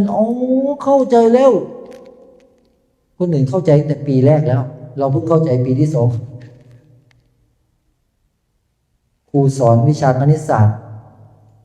เขาเข้าใจตั้งแต่ชั่วโมงแรกที่สอนไอ้เรานี่3 เดือนเพิ่งเข้าใจว่า2 คูณ 2เป็น4คนอื่นเขาเข้าใจตั้งนานแต่เราไม่เข้าใจทำไมมันคูณได้4มันเกิดจาก2 บวก 2แล้วทำไมมันต้องบวก2มันสงสัยอยู่นั่นแหละแต่คนบางคนฟังแบบเดียวผมเข้าใจเลยทำไงต้องสอนย้ำสอนซ้ำถูกไหมย้ำให้จิตมันซึมซับความรู้นี้มันไม่เข้าใจไหมฝังฉีดความรู้เข้าไปมันไม่ยอมเข้าใจใส่ความรู้เข้าไปมันไม่เข้าใจใส่ความรู้เข้าไปจิตต้องการความรู้จิตคืออวิชชาคือความไม่รู้ใช่ไหมรู้จักอวิชชานะจิตอวิชชาคือจิตที่ไม่รู้ใช่ไหมเดี๋ยวได้รู้แน่จะพูดให้ฟังทุกวันเลยได้รู้แน่พอได้ฟังทุกวันเป็นไงเบาไหมโล่งไหมเข้าใจไหม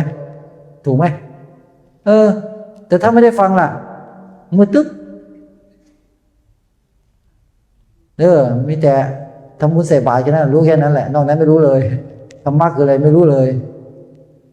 ทุกวันนี้ยังพอฟังพระอาจารย์รู้เรื่องบ้างถ้าเป็นแต่ก่อนไม่รู้เรื่องเลยมืดตึ๊บ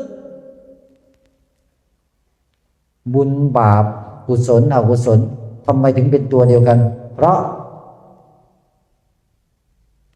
บุญกับบาปกุศลอกุศลเป็นตัวเดียวกันเพราะเหตุใดตอบ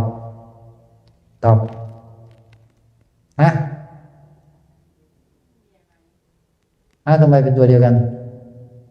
มันเป็นความคิดใช่หรือไม่ใช่ไหม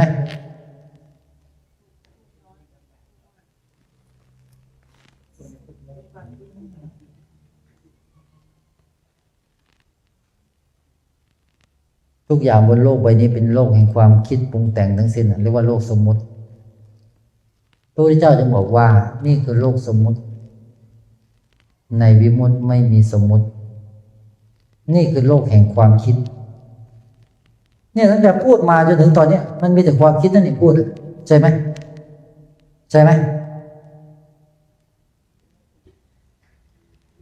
คนที่รู้ว่าตัวเองปัญญาน้อยแล้วอยู่กับธรรมะฟังธรรมะทุกวันดีกว่าคนที่มีปัญญาเยอะแล้วไม่ฟังธรรมโอ้ยต่างกันมากเหมือนกระต่ายกับเต่าจะเป็นกระต่ายก็เป็นไปเถอะฉันเป็นเต่าก็ได้แต่ฉันถึงเป้าหมายก่อนก็แล้วกันนะเพราะกระต่ายมันอวดเก่งมันคิดว่ามันกระโดดไกลมันก็เลยโดดไปโดดมาเล่นอยู่นั่นแหละไม่ยอมไปไหนอีกทีสุดท้ายก็โดดลงคลองตายจ้อยเต่าก็เลยเดินไปถึงเป้าหมายก่อนมันมัวแต่กระโดดเนี่ยธรรมะพระอาจารย์ชี้แต่เรื่องอนัตตาธรรมทำไมพระอาจารย์ถึงเน้นพูดแต่อนัตตาธรรมเรียกว่าธรรมานุปัสสนาสติปัฏฐานการชี้ให้พวกเราเห็นธรรมในธรรมคือการชี้ให้พวกเรารู้จักอนัตตาที่มันปรากฏอยู่ต่อหน้าต่อตาต่อใจเราตลอดเวลาไม่มีขนาดจิตใดที่ไม่ฟังธรรม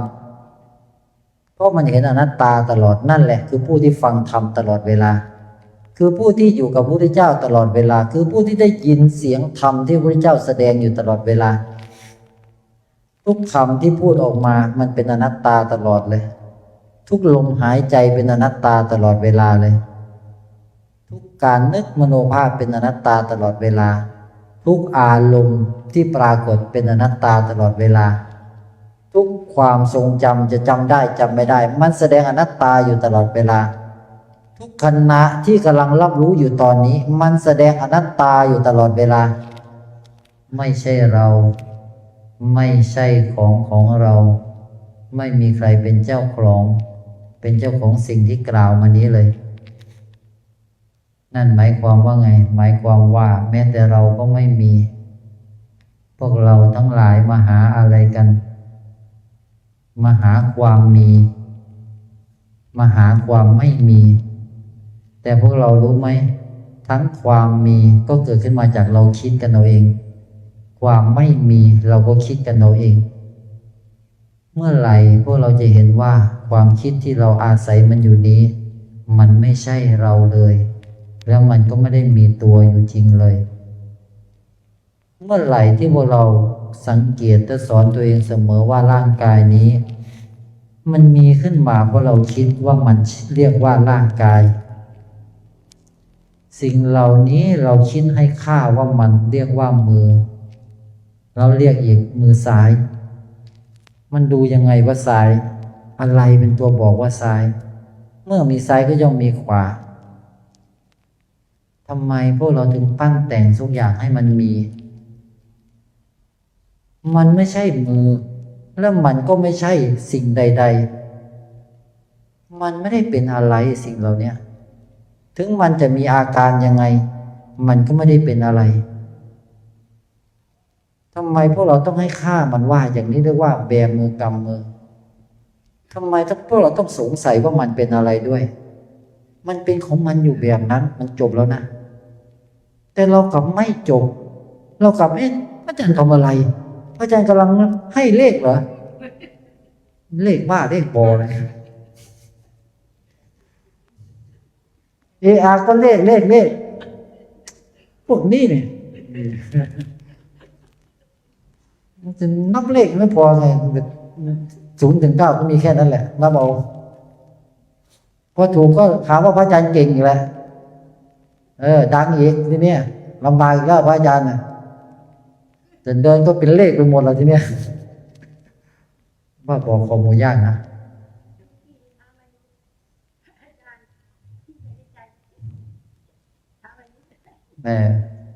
อย่าไปเดี๋ยวเขาจะรู้เงียบๆเนี่ย พวกเรา พวกเราจงมองดูโลกใบนี้เป็นครั้งสุดท้ายเถอะมองดูม้าในเต็มที่กับโลกใบเนี้ยวันหนึ่งมันจะไม่ได้อยู่ในจิตเราแล้วทุกอย่างมันจะหายไปหมดแหละจริงๆทุกอย่างที่มีอยู่ในโลกใบนี้มองมันไปเถอะมองเป็นครั้งสุดท้ายจะทำอะไรก็ทำไปเถอะทั้งหมดนี้มันจะหายไปหมดมันจะไม่มีหลงเหลืออยู่ในธาตุบริสุทธิ์เพราะในจิตอันเป็นธาตุบริสุทธิ์นี้มันไม่มีความทรงจำอยู่ในนี้และมันไม่ต้องการความทรงจำเลย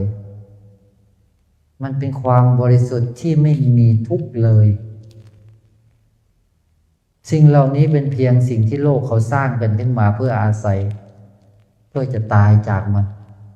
แม้แต่สิ่งที่สร้างมานี้มันก็จะสลายไปด้วยตัวของมันมันเกิดขึ้นมาเพื่อสลายสิ่งเหล่านี้มนุษย์มาหลงมาอาศัยสิ่งเหล่านี้เพราะเชื่อว่ามีตัวตนเชื่อว่าเป็นเราจะเชื่ออะไรก็เชื่อไปเถอะทุกอย่างที่เราเชื่อมันจะสลายไปหมดแหละแม้แต่ร่างกายนี้ก็สลายแม้แต่ความรู้ทั้งหลายที่เรารู้มาก็จะสลายแม้แต่เราก็ไม่มีบอกให้พวกเรามาหาอะไรกันมีอะไรบนโลกใบนี้ที่พอที่จะถือครองได้บ้างสิ่งที่เราบอกว่าเป็นของเรามันจะไม่ใช่ของเราเพราะพวกเราเมื่อได้ตื่นได้เห็นความจริงเราจะรู้ว่าเรานี่ช่างโง่เขลาจริงๆโคตรโง่เลยที่มายึดว่ามันมีตัวตนอยู่จริงๆมันไม่มีตัวตนอยู่จริงสักอย่างหรอกบอกให้เราเรียกสิ่งนี้ว่าวัดมันเป็นวัดเพราะเราไปเรียกมันว่าวัดนั่นแหละมันจะเป็นอะไรได้มันก็เป็นของมันอยู่แบบนี้แหละบอกให้มันหลงอะไรหลงว่าเป็นคนเหรอมันมีอะไรที่บ่งบอกว่าเป็นคนคนคืออะไรคนก็คือเสียงและเสียงคืออะไรเสียงก็เป็นเพียงอาการเป็นเพียงสิ่งใดสิ่งหนึ่งสิ่งใดสิ่งหนึ่งมีความเกิดขึ้นเป็นธรรมดาสิ่งใดสิ่งหนึ่งย่อมสลายไปเป็นธรรมดามันเป็นแต่เพียงสิ่งใดสิ่งหนึ่ง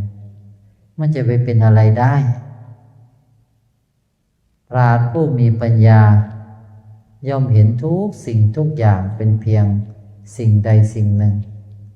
แม้แต่ผู้ที่เห็นอยู่นี้ก็เป็นสิ่งใดสิ่งหนึ่งจะว่าไปแล้วมันว่างเปล่าจากทุกรูปและนามเลยมันไม่ให้ค่ามันไม่สำคัญมั่นหมายมันไม่เห็นว่ามีอะไรเลยพอที่จะมีคุณค่าในโลกใบนี้จริงๆนอกจากจิตพวกเราเป็นเนื้อเดียวกันทั้งหมดเลยเป็นพี่น้องกันเสมอกันพวกเราไม่มีรูปร่างพวกเราอย่าไปสร้างรูปร่างใดๆขึ้นมาเพื่อถือครองเลยสิ่งที่เราจะได้คือทุกข์สิ่งที่เราจะได้คือวัฏฏะสิ่งที่เราจะได้คือการเกิดในมิติเหล่านี้ไม่จบไม่สิ้นจงมองดูโลกใบนี้เป็นครั้งสุดท้ายดีกว่าจงยิ้มให้กับโลกใบนี้เป็นครั้งสุดท้ายดีกว่าจงงดงามเชกเช่นพุทธะทั้งหลายท่านงดงามให้โลกใบนี้ได้เห็นดีกว่าจงให้ปัญญาให้ความรู้วิชารู้แจ้งจิตแก่กันและกันเพื่อให้ทุกดวงจิตได้พ้นจากรูปนามดีกว่าพาหมู่เพื่อนพ้นจากวัฏฏะไปด้วยกันดีกว่ากระจายธรรมะนี้พาทุกคนรู้แจ้งในธรรมะนี้ให้ทุกคนได้ฟังธรรมะนี้บนโลกใบนี้ไปด้วยกันแบบนี้ดีกว่า ไม่มีอะไรหรอกบนโลกใบนี้ที่มีคุณค่าพระพุทธเจ้าเห็นโลกใบนี้เป็นของเปล่าแม้แต่พระอาจารย์ก็เห็นว่ามันเป็นของเปล่านะ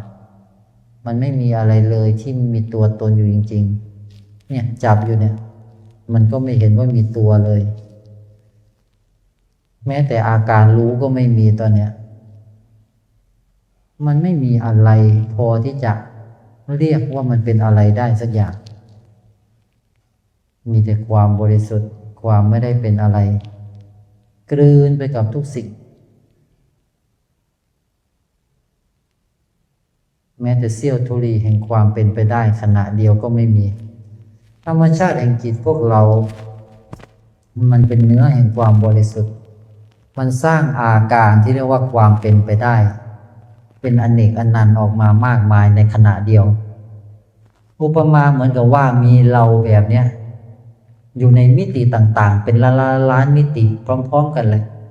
เราเป็นทุกอย่างในขณะเดียวได้ทุกมิติแต่เมื่อไหร่ก็ตามที่เราเลือกว่าเราจะเป็นอะไรแค่ขณะเดียวเสี้ยวธุลีเดียวมิติทั้งหลายจะสลายไปหมดเหลือมิตินั้นมิติเดียวปึ้งนั่นแหละคือการเกิดเราได้เกิดแล้วเราเกิดอยู่ทุกขณะเลยจนคุ้นชินกับการเกิดทุกขณะนี้ถ้าเรายังไม่เห็นว่าตอนนี้จิตเกิดพวกเราจะพ้นจากวัฏฏะได้ไงจิตพวกเรามันเกิดทุกขณะเห็นไหมว่าตอนนี้จิตมันเกิดแม้แต่เสี้ยวธุลีที่เราสำคัญว่ามีแม้แต่เสี้ยวธุลีว่าเราสำคัญว่าไม่มีนั่นแหละเกิดเราจะไปทางไหนเราจะไปทางซ้ายแล้วนี่คือมีเกิดเราจะไปทางขวานี่ไม่มีเกิดเราจะอยู่ตรงกลางบอกว่ามันมีก็ไม่ใช่ไม่มีก็ไม่ใช่นี่ก็เกิดพระพุทธเจ้าจึงกล่าวไว้ในในกลามสูตรว่าเราไม่ได้กล่าวเช่นนั้นสิ่งที่พระพุทธเจ้าสอนพราหมณ์ไปพราหมณ์อย่างไม่ได้เลยพราหมณ์น้อมฟังพระพุทธเจ้าท่านว่าสิ่งนี้มันมีใช่ไหมพระเจ้าค่ะเราไม่ได้กล่าวเช่นนั้นงั้นพระองค์กล่าวว่าสิ่งนี้มันไม่มีใช่ไหมพระเจ้าค่ะเราก็ไม่ได้กล่าวเช่นนั้นอ๋อสรุปแล้วสิ่งนั้นมันมีก็ไม่ได้ไม่มีก็ไม่ได้ใช่หรือไม่พระเจ้าค่ะเราไม่ได้กล่าวเช่นนั้น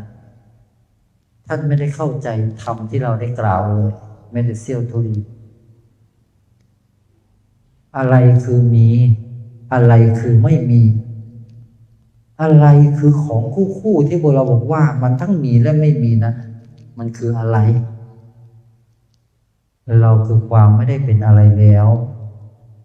วางความมีความไม่มีแม้แต่การเข้าไปสรุปว่าทั้งมีและไม่มีนั้นก็ไม่มี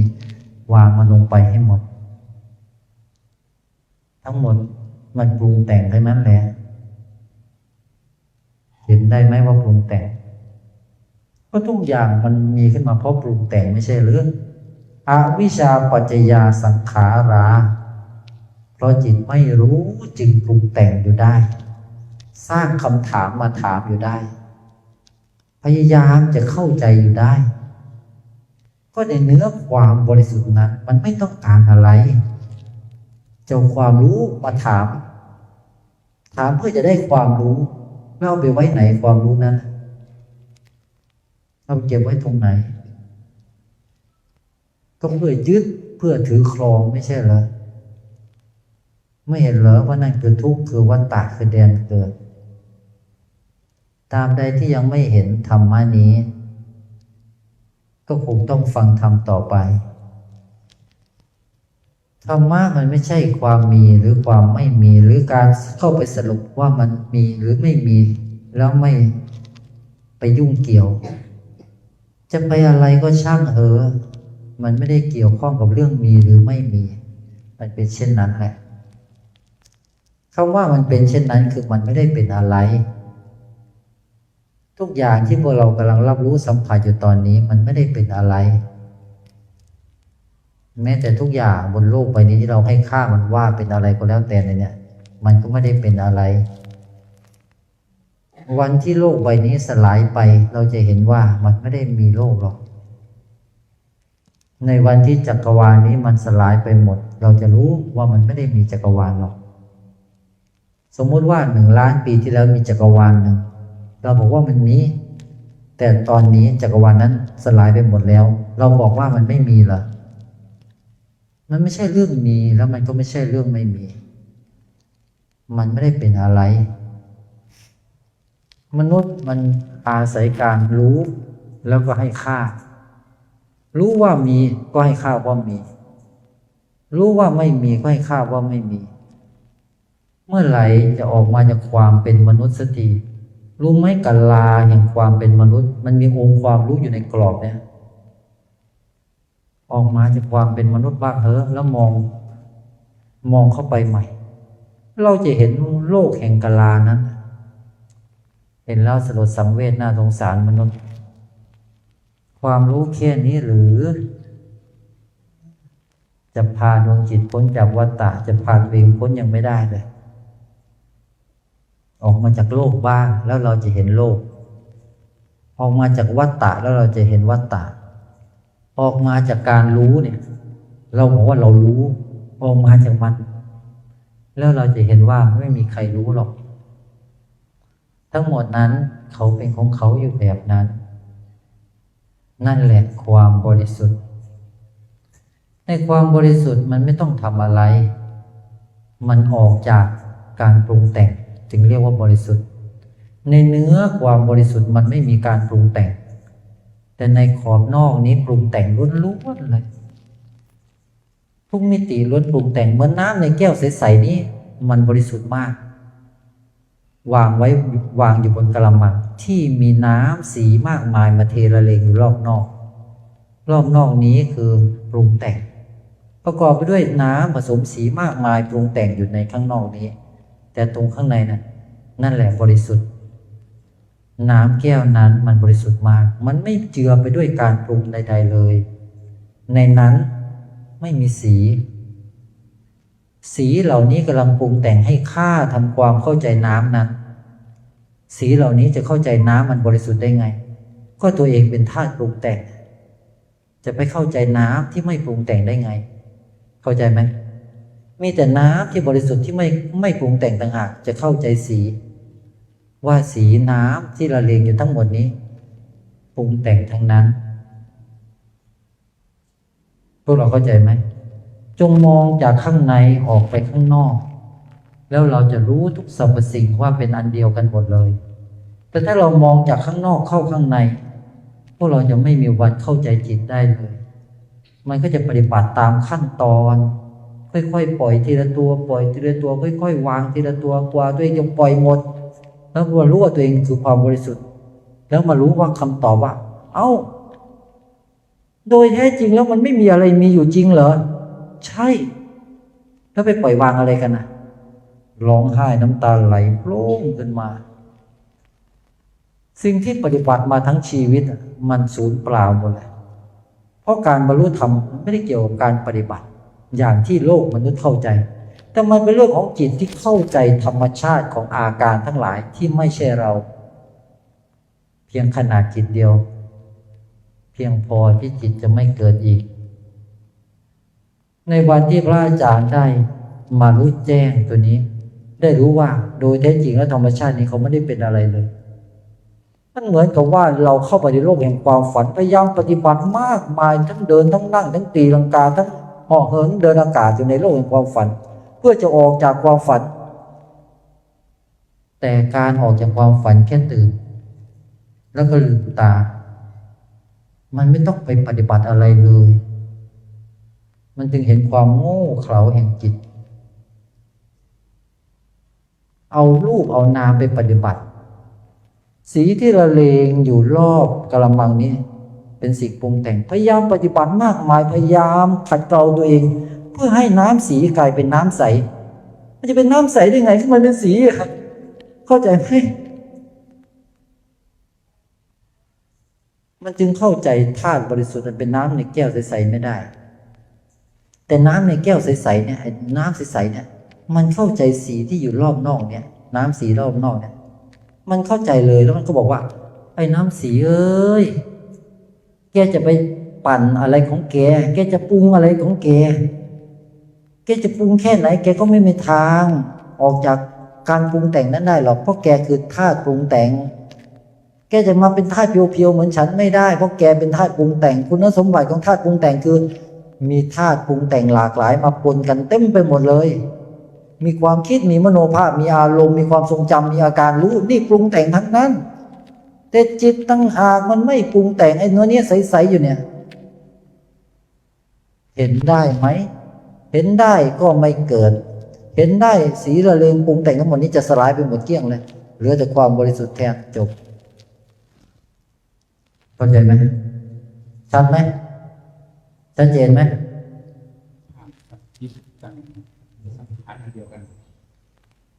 อันเดียวกันหมดจิตตสังขารคือการปรุงแต่งความคิดก็เป็นการปรุงแต่งมโนภาพก็เป็นการปรุงแต่งอารมณ์ก็เป็นการปรุงแต่งความจำก็เป็นการปรุงแต่งแม้ได้รู้อยู่ตอนนี้ก็ปรุงแต่งแม้ได้เข้าใจแล้วก็ปรุงแต่งยึดไว้ได้เลยสักอย่างอวิชชาปัจจยาสังขาราเพราะไม่รู้จึงปรุงแต่งแต่เมื่อรู้แล้วไม่เหลือการปรุงแต่งเลยอะไรก็ตามที่ยังมีความหมายมีเรื่องราวปรุงแต่งทั้งนั้นแม้แต่ความรู้แจ้งสัพเพธัมมาอนัตตาติแม้แต่ธรรมะทั้งหลายทั้งปวงก็เป็นอนัตตายึดไม่ได้อย่าสำคัญในธรรมเพราะธรรมเป็นแต่เพียงสังขารธรรมเพื่อชี้ให้พวกเราได้เห็นอนัตตาธรรมอนัตตาธรรมเมื่อรู้แจ้งแล้วก็จงทิ้งอนัตตาธรรมด้วยเพราะในธรรมธาตุนั้นแม้แต่อนัตตาธรรมก็ไม่มีแต่ความบริสุทธิ์อนัตตาธรรมมีประโยชน์ไว้ใช้อยู่ในสังขารธรรมแค่นั้น